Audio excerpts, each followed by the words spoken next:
মধ্যেই social media জুড়ে একটা পোস্টার ভাইরাল হচ্ছিল, রিক্লেম দি নাইট, অর্থাৎ বাংলায় তর্জমা করলে দাঁড়াচ্ছে রাত দখল করো। আর এই রাত দখল করো যে তলায় পোস্টারে যে তারিখটা ছিল সেটা ছিল 14ই আগস্ট। বলা বাহুল্য আজকেই হচ্ছে সেই ঐতিহাসিক 14ই আগস্ট। ঐতিহাসিক কেন, তার কারণ হচ্ছে বেশ কয়েকদিন ধরে আরজি করে যে তরুণ অর্থাৎ মহিলা যে চিকিৎসককে হত্যা করা হয়েছিল, মূলত ধর্ষণ করে হত্যা করা হয়েছিল, তার প্রতিবাদেই কিন্তু এই পোস্টারটি ফেসবুক সহ সোশ্যাল মিডিয়ায় বারংবার ভাইরাল হচ্ছিল। এবং এই ভাইরাল হওয়া এই যে পোস্টারটি রয়েছে, এই পোস্টারটি প্রথমে শুরু হয় যাদবপুরে, সেই যাদবপুর থেকেই কিন্তু বিভিন্ন জায়গায় ছড়িয়ে পড়ে, অর্থাৎ কলকাতা থেকে শুরু করে হুগলি জেলা থেকে শুরু করে উত্তর চব্বিশ পরগনা থেকে দক্ষিণ চব্বিশ পরগনা। আর এটি হচ্ছে মূলত কিন্তু 14ই আগস্ট একেবারে মাঝরাতে। আর এই মুহূর্তে আমি দাঁড়িয়ে রয়েছি জনাই পঞ্চবটি যে চত্বর রয়েছে সেই জনাই পঞ্চবটি চত্বরে। জনাই পঞ্চবটি চত্বরেও কিন্তু একটা জমায়েত হচ্ছে, সেই জমায়েতে দেখা যাচ্ছে এসএফআই, ডিওয়াইএফআই এবং যে মহিলা সংগঠনগুলো রয়েছে সেই মহিলা সংগঠনগুলোর তত্ত্বাবধানেই কিন্তু এই জমায়েতটা হচ্ছে। এই জমায়েতের উদ্দেশ্য কি কি রয়েছে এবং এই জমায়েতের ঠিক কারণটা কি, আজকে কিন্তু 11:55 একেবারে রাত্রের বেলাও কিন্তু একটা কর্মসূচি রয়েছে, মূলত রাতটাকে মহিলারা অর্থাৎ মেয়েরা দখল করবে। না, বিচার ব্যবস্থার উপর আস্থার বিষয়টা পরে, আগে হলো আমাদের রাজ্যে যে জঘন্য যে মর্মান্তিক ঘটনা ঘটল এর নিন্দা করার ভাষা মানুষ খুঁজে পাচ্ছে না। এরম একটা ঘটনা যে আমাদের রাজ্যে ঘটতে পারে, একজন চিকিৎসক, মহিলা চিকিৎসক তার নিজের কর্মস্থলে এইভাবে শারীরিকভাবে নির্যাতিত হয়ে তাকে খুন হতে হয়, এটা সমগ্র বাংলা এবং আমাদের দেশের লজ্জা। তাই দেখতে পাবেন যে শুধু এই প্রতিবাদ গ্রামের বুকে না, শহরের বুকে না, শুধু রাজ্যের বুকেও না, সারা দেশ জুড়ে ছড়িয়ে পড়েছে। আজকে সমগ্র চিকিৎসক সমাজ, তার সঙ্গে নাগরিক সমাজ আজকে পথে নেমেছে এই ঘটনার প্রতিবাদে এবং উপযুক্ত শাস্তি যাতে প্রকৃত দোষী মানুষ পায় তার দাবিতে। সবাই জাস্টিসের দাবিতে আজকে পথে নেমেছে। স্বাধীনতার আগের দিন রাত, আজকে প্রতিবাদের রাত, আজকে ন্যায় বিচার, প্রকৃত দোষীর শাস্তি চাওয়ার রাত। সেই হিসেবেই আজকে আমরা বামপন্থী মানুষ, সব অংশের মানুষ আমরা আজকে পথে নেমেছি। আমার নাম রজতাভ রায়, জনাই গ্রাম পঞ্চায়েতের উপপ্রধান। দেখুন, আমরা এই আরজি করে যে ঘটনা, বুদ্ধদেব ভট্টাচার্যের যেদিনকে শেষকৃত্য ছিল, মানে এনআরএসে যেদিনকে আমাদের বডিদান ছিল, সেই দিনকেই আমরা দেখেছি আরজি করে যখন সেই নির্যাতিতার দেহ পুলিশ জোর করে তুলে নিয়ে গিয়ে জ্বালিয়ে দেওয়ার চেষ্টা করেছিল, সেইখানে দাঁড়িয়ে কমরেড মীনাক্ষী মুখার্জির নেতৃত্বে এসএফআই ডিওএফআই কমরেডরা সেখানটা গিয়ে আমরা ওই দিনই শুরু করেছিলাম আমাদের যে নির্যাতিতার যে আসল যে দোষী তাদেরকে দৃষ্টান্তমূলক শাস্তি দিতে হবে। এবং সেই দিন থেকেই হচ্ছে আমাদের আন্দোলন চলছে। আমরা যে শুধু স্বাধীনতা দিবসের প্রাক্কালে অবস্থান বিক্ষোভ করছি এরকমটা বিষয় নয়। আপনি যদি খোঁজ নিয়ে দেখবেন যে আরজি করের গেটে তার পরের দিন থেকেই আজ পর্যন্ত এবং আজ রাত থেকে এবং চলবেও এটা, যে সেইখানে দাঁড়িয়ে আর নির্যাতিতার যে আরজি কর কাণ্ডের যে আসল দোষী, যে একজন সঞ্জয়কে গ্রেপ্তার করছে সিভিক পুলিশ, তাকে মাত্র একটা গ্রেপ্তার করা হয়েছে, কিন্তু এই ঘটনায় ময়নাতদন্তের যা রিপোর্ট যে ধর্ষণ যে হয়েছে সেখানে একাধিক ব্যক্তি জড়িত ছিল। অতএব পুরো যে আসল মাথা তারা যতদিন না গ্রেপ্তার হচ্ছে ততদিন পর্যন্ত আমাদের এই এসএফআই ডিওএফআই মহিলা সমিতির এই আন্দোলন হচ্ছে চলবে। আজকে স্বাধীনতা দিবসের প্রাক্কালে দাঁড়িয়ে আমরা জনাইবাজারে 11টা থেকে আমাদের যারা নাগরিক মঞ্চ যারা আছে তারা করছে 11টা থেকে। আমরা সেই জন্য সময়টা আমরা জনাইতে বেছে নিয়েছি। আমরা সেই জন্য সময়টা এখানে 7:30 8টার সময় আমরা এই সময়টা বেছে নিয়েছি। এবং এই আন্দোলন শুধুমাত্র আজকে কোনো রাজনৈতিক দল নয়, অরাজনৈতিক এবং সাধারণ মানুষ গণ আন্দোলনের রূপ নিয়েছে এই আরজি কর কাণ্ডে। অরিজিৎ মিত্র, ডিওএফআই চণ্ডীতলা 2 লোকাল কমিটির সম্পাদক।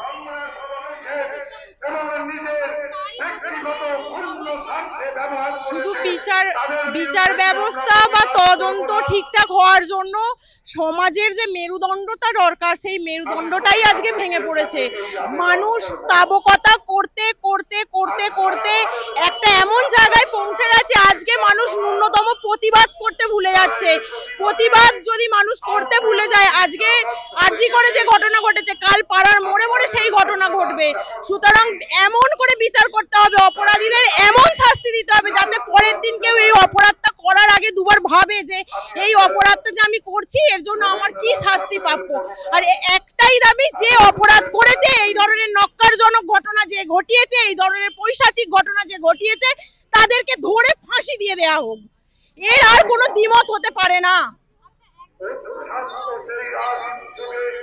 এটা তো সামান্য একটা মানে প্রকাণ্ড সমুদ্রের একটা বালুকণা মাত্র। এর পিছনে অনেক বড় বড় মাথা যুক্ত আছে যাদেরকে আড়াল করার জন্য এই সেই দিন থেকে ঘটনা ঘটার সাথে সাথে এই মানে প্রসিডিওর চলে যাচ্ছে কিভাবে অপরাধীকে আড়াল করব, কিভাবে অপরাধটাকে চাপা দিয়ে দেবো।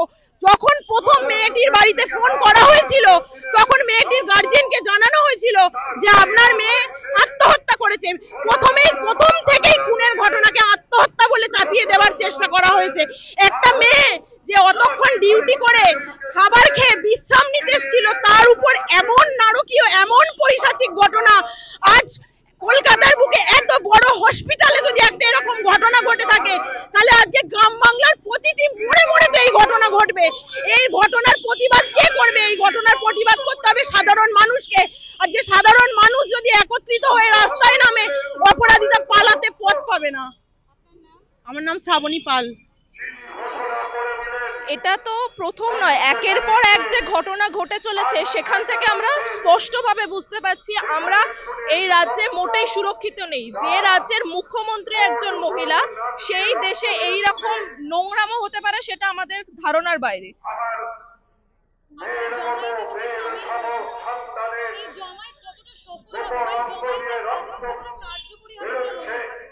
যতদিন না পশ্চিমবঙ্গের মানুষ বুঝবে যে আমাদের দেশের কি অবস্থা, ততদিন আপনারা যতই জমায়েত করুন সেটা সফল হবে না। আমাদের কার্য যেটা এখন যে লোকের মধ্যে জাগাতে হবে যে আমরা কতটা সুরক্ষিত, আমাদের দেশ কতটা সুরক্ষিত।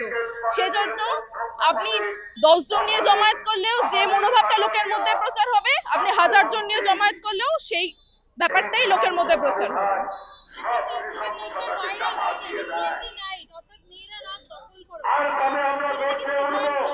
অবশ্যই আমাদের বেগমপুরে রাত্রি 11টা থেকে আছে, আমি সেখানে অবশ্যই থাকবো এবং আমার বাড়ির লোকেরাও সেখানে থাকবে। অঙ্কিতা চক্রবর্তী। আমি নন্দিতা।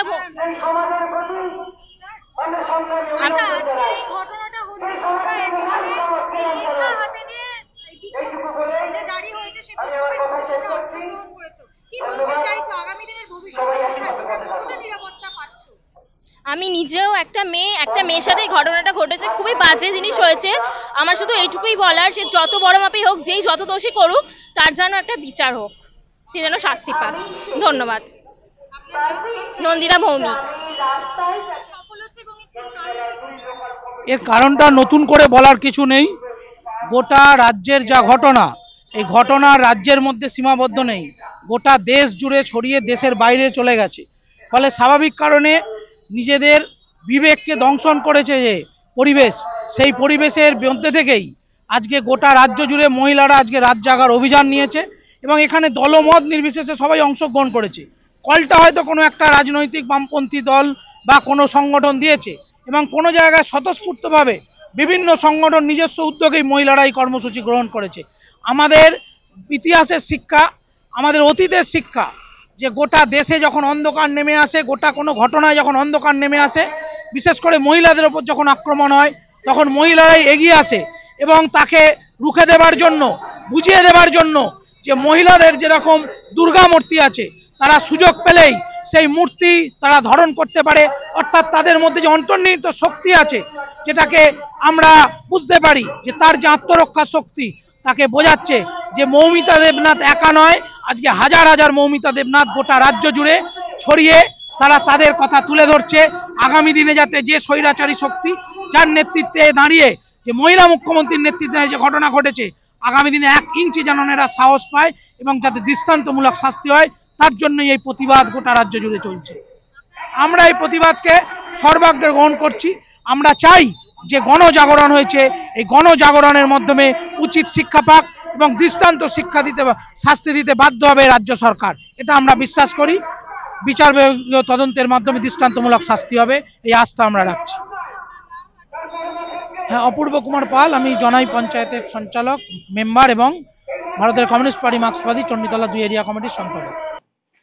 দেখুন, যে ঘটনার পরিপ্রেক্ষিতে আজকে এইটা সারা রাজ্যের বিভিন্ন জায়গাতে এটা হচ্ছে, ঘটনাটি অসম্ভব নিন্দনীয়, এটাকে ব্যাখ্যা করা যায় না। এটা খুব মর্মস্পর্শী এবং এটা জঘন্য বর্বরতা, এটাকে মানতেই হয়।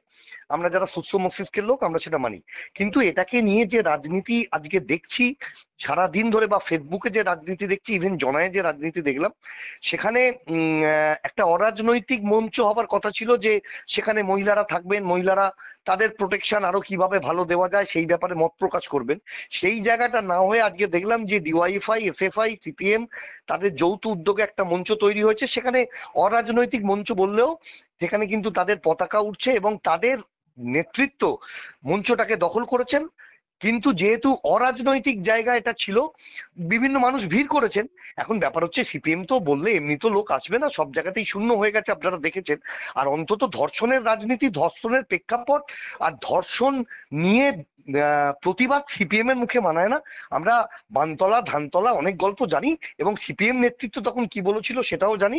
ওদের কাছে লোক নেই, যাতে জনসমর্থন ফিরে পায় আবার নতুন পন্থা নিয়ে একটা ছদ্ম পরিবেশে শুধু নোংরা রাজনীতি করছেন সিপিএম। এছাড়া আর কি বলবো বলুন। ধন্যবাদ, ধন্যবাদ, থ্যাংক ইউ আপনার মতামত জানানোর জন্য। জমায়েতে উপস্থিত অর্থাৎ চণ্ডীতলা যে জনাই পঞ্চবটি যে মন্দির রয়েছে সেই চত্বর সংলগ্ন এলাকায় একটা জমায়েত হয়েছিল। সেই জমায়েতে উপস্থিত সকলের সাথে কথা বললাম, পুরুষদের সাথে কথা বললাম, পাশাপাশি মহিলাদের সাথেও। বেসিক্যালি দেখাই যাচ্ছিল যে বেশ কিছুদিন ধরে মহিলারা রাত দখল করো একটা পোস্টার ভাইরাল হচ্ছিল। সেই পোস্টারে লেখা ছিল ডেট 14ই আগস্ট, আর আজকেই হচ্ছে সেই ঐতিহাসিক 14ই আগস্ট, অর্থাৎ 15ই আগস্ট স্বাধীনতা দিবস, তার আগেই রয়েছে সেই 14ই আগস্ট, সেই ঐতিহাসিক 14ই আগস্ট, যেখানে মেয়েরা রাত দখল করে তাদের স্বাধীনতা খুঁজে নেবে। তাদের স্বাধীনতার তাগিদেই হচ্ছে এই ঐতিহাসিক 14ই আগস্ট। এই যে বিক্ষোভ জারি হয়েছিল বা যে জমায়েত হয়েছে, সেই জমায়েতে উপস্থিত কথা বললাম, তাদের সকলের কথায় একটা কথা উঠে আসছে এবং বারংবার উঠে আসছে যে এই ঘটনা পশ্চিম বাংলার বুকে একবার নয়, বারংবার ঘটছে। এবং নিরাপত্তা কোথায়? রাজ্যে লক্ষ্মী ভান্ডার রয়েছে, কিন্তু রাজ্যে লক্ষ্মীর নিরাপত্তা নেই, এমনটাই কিন্তু দাবি করছে। পাশাপাশি তারা কিন্তু বিশেষ বিশেষ দাবি তুলেছে, প্রশ্ন তারা রেখেছে যে এই যে আরজিকর মেডিকেল কলেজে যে প্রিন্সিপাল ছিল সন্দীপ ঘোষ, এই সন্দীপ ঘোষ এই পদটি একেবারে পদত্যাগ করে কি করে তিনি চিত্তরঞ্জন যে মেডিকেল ন্যাশনাল কলেজ রয়েছে সেই ন্যাশনাল কলেজে প্রিন্সিপাল হয়ে গেল, তার একটা ইস্তফা দরকার, অর্থাৎ সেটার বাতিল দরকার। পাশাপাশি তারা আরো বলল যে একেবারে যত তাড়াতাড়ি সম্ভব এদের একটা ফাঁসি দেওয়া উচিত। শুধুমাত্র তাদের যাবজ্জীবন কারাদণ্ডই এনাফ নয়, তাদের শাস্তি হিসেবে এই সাধারণ মানুষ, চণ্ডীতলা জনাই যে পঞ্চবটি চত্বরের সাধারণ মানুষ হচ্ছে, তারা ফাঁসির দাবি জানাচ্ছে এবং যত তাড়াতাড়ি সম্ভব এই কাজটি করা সম্ভব, এটি করলে যথেষ্ট ভালো হয়। অর্থাৎ সব মিলিয়ে বলা বাহুল্য, দেবী পক্ষের আগাম জানাচ্ছে এই নারী শক্তি, বাংলায় গর্জন করছে সেই নারী শক্তি, এবং নারীদের পাশাপাশি কাঁধে কাঁধ মিলিয়ে গর্জন করছে কিন্তু বাংলার পুরুষরাও। এরকমই একেবারে রাত দখলের নানান রকমের এপিসোড দেখতে বা নানান ধরনের আপডেট পেতে নজর রাখুন ডিএনএন বাংলায়। ডিএনএন বাংলা, সবার মনে সবার ফোনে।